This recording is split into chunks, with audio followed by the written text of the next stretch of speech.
Last year, Senator Blake and I were able to go up into his district with the Joint Conservation Committee to view some real progress on cleaning up one of many illegal tire dumps that have plagued the state. And at that point, I think DEP was telling us that we've gotten to 95% cleanup, which is a pretty good number. I'll give you a solid A on that, although we'd like to get to 100%. And so I was wondering if you can update our data on that and perhaps give me a projection on when you and I can share the Schuylkill County beverage when we get to 100%. Well, I don't know that we have a projection, Senator, on when we will get to 100%, but I do know that we've already cleaned up 35 million tires. And the agency, working with the General Assembly, has, I think, done some great work. We are maintaining the level of effort. We're continuing to seek out and take care of those piles, and it will be a continuing effort. As you know, we're from the same neck of the woods. I grew up with that stuff too, in addition to abandoned mine lands, and I know how important it is, and I know the impacts that it has on communities, and we're committed to maintaining that effort. And I look forward to sharing that beverage with you. All right. While I'm in office. That's very good. If you can get me some updated numbers, that would be very helpful. Of course, as a Hazleton native, I don't have to tell you about the importance of anthracite coal in northeastern Pennsylvania. More than 1,000 jobs, hundreds of millions of dollars in direct economic impact every year. And you know, the two concerns I continue to hear from the operators is one, regulation. I think we've seen in the past ineffective regulation led to some serious problems that have cost us, a lot of economic and environmental devastation.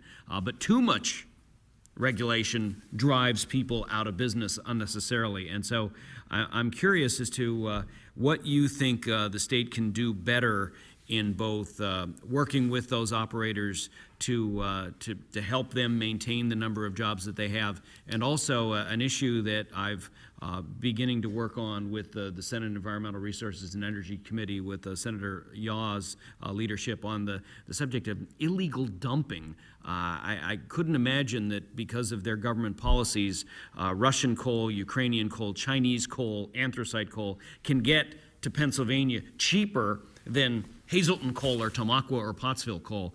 And so I'm curious to hear what your plans are for the anthracite industry. Well, my plan, Senator, and thank you for the question, being a fellow coal cracker, is, as I mentioned earlier, I think a government that works is a government that listens. And I actually had a meeting with the leadership of the anthracite industry last month in my office and heard that astounding fact that Russian coal was being dumped in the United States cheaper than we can produce it here. I was amazed by that, frankly.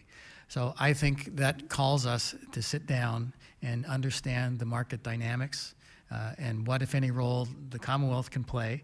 I know that the governor would be very interested if there is some state action that can be taken to address that. I am sure of his interest. And we need to just continue to work with an industry that works on very low margins. And I understand that in a previous life, I was actually a cost accounting manager for a manufacturing company. So I get decimal points, and I get profit margins. And I understand the margins that the anthracite industry is working on. So I think the best approach going forward is for us to be in listening mode and to try to understand their needs and work with them. And I'm committed to that kind of continual dialogue. We'll certainly be in touch further on that with the committee's work in the next couple of months. On another regulatory question, I think to follow up on a question that Senator Eichelberger asked, you probably saw the headlines last month when the Florida governor came to Pennsylvania, essentially encouraging our employers to move south. And some of the data that he was referencing was that his environmental permits can move through Florida government much more quickly than yours can. And so I'm curious as to how we meet that challenge. Well, I might want to meet the governor and have a little conversation. That governor, not mine, that governor, and have a little conversation about where he got his numbers from.